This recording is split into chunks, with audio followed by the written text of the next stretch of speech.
Meanwhile, the FBI is investigating. This investigation is coming just days after Attorney General Merrick Garland stressed his views on Americans' right to privacy to lawmakers. Listen.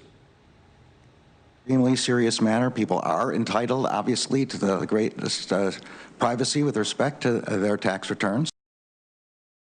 Will be on the Attorney General to see how far he's willing to go to make sure that the matter gets proper attention. Let's get to former DOJ prosecutor James Trusty. Jim, great to see you. Now, if the leak did come from within the administration, do you trust the Attorney General appointed by President Biden to follow it wherever it goes?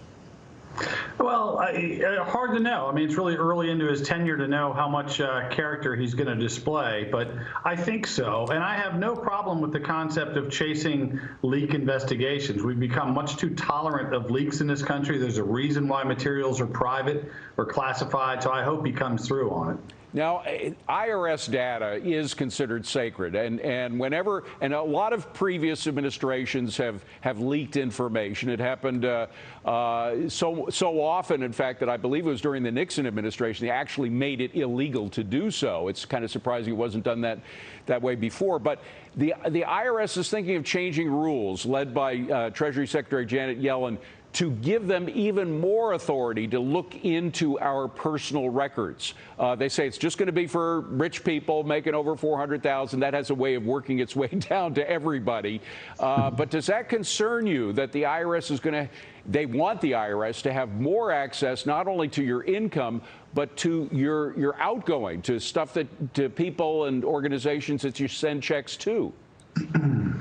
Yeah, that's the big privacy tug of war that we're kind of living right now based on technology. You know, what's happened is it used to be if you were doing an investigation into leaks or if you were trying to get personal information from a person, the Fourth Amendment kicked in about unreasonable searches and seizures because you were going to that target and obtaining the information. Now everything's in the possession of third parties, your cell phone carrier, your internet service provider.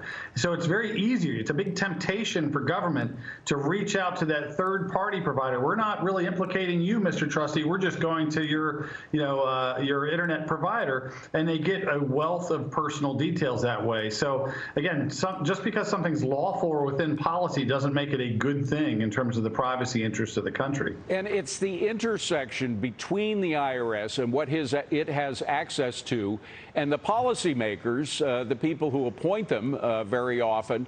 That's where the problem really arises. The question here, of course, is whether the administration was pushing its views on a wealth tax and how the very wealthy should pay more, pushing that view by releasing this information. Do they have that ability? Do administrations, can they put pressure somehow on IRS officials to leak data?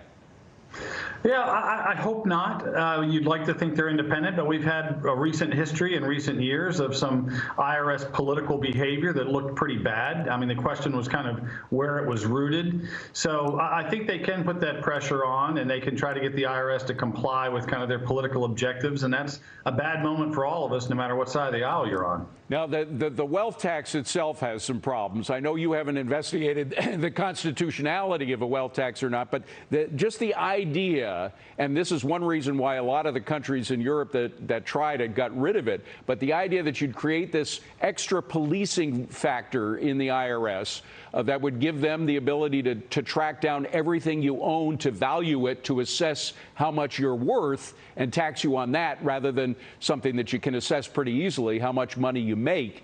That brings up some deep constitutional issues, doesn't it? Yeah, I mean, it's worrisome. And the problem is the Constitution doesn't necessarily give you a lot of direct information about what forms of taxation are appropriate. So on some level, we may be left to the good judgment of our representatives, which is always kind of a horrifying thought. I'm just glad I'll never be affected by a wealth tax no matter what.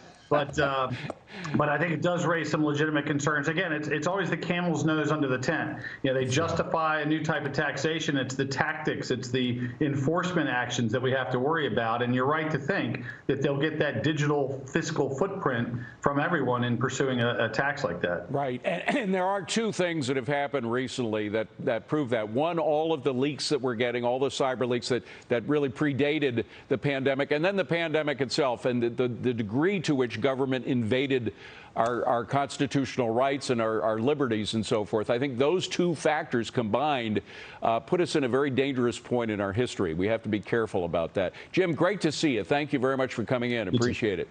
Sure. Thanks, David.